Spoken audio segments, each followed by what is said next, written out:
जाट राजा सूरजमल की जयंती बागपत में मनी। भारत के इतिहास के अजय योद्धाओं में शामिल हैं राजा सूरजमल। बागपत में जाट राजा सूरजमल की 318वीं जयंती धूमधाम से मनाई गई। भारत के इतिहास के अजय योद्धा महाराजा सूरजमल अपने पराक्रम, रणनीति और शरण में आए लोगों के लिए देवतुल्य माने जाते हैं। अपने जीवन काल में महाराजा सूरजमल ने 80 युद्ध लड़े और सभी युद्धों में उन्हें विजय हासिल हुई। मुगल, मराठा, अंग्रेज कोई भी उन्हें हरा नहीं पाया।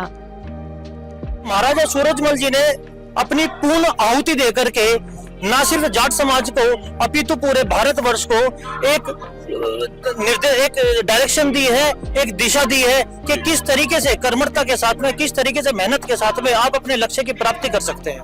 ये कहा जाता है कि 80 युद्ध लड़े हैं इन्होंने, तो इस बात में कितनी सच्चाई है कि सारे युद्ध जीते? देखिए, जब इस तरीके की कोई बात आती है तो बिल्कुल ठीक बात है कि उसका प्रूफ भी होना चाहिए। तो मैं कहना चाहूंगा कि आप चाहे वो गूगल है या फिर महाराजा सूरजमल जी के ऊपर जितनी सारी किताबें हैं उनको छानबीन पूरी तरीके से कर सकते हैं।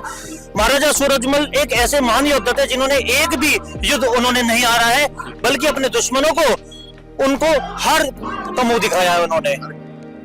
बताया जाता है कि महाराजा सूरजमल रोजाना 5 किलो दूध और आधा किलो घी का सेवन करते थे। शुद्ध सात्विक शाकाहारी भोजन करते थे।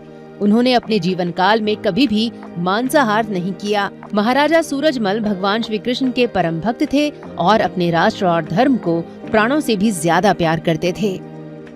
सूरजमल जी राष्ट्र नायक, हिंदू धर्म रक्षक और जाट जाति के गौरव थे और उन्होंने जितने भी युद्ध लड़े या अहमद शाह धर्म रक्षक का दर्जा ऐसा क्यों दिया जा रहा है? हिंदू धर्म का रक्षक लिए दिया गया उनको कि उन्होंने मुगलों के खिलाफ लड़ाई लड़ी।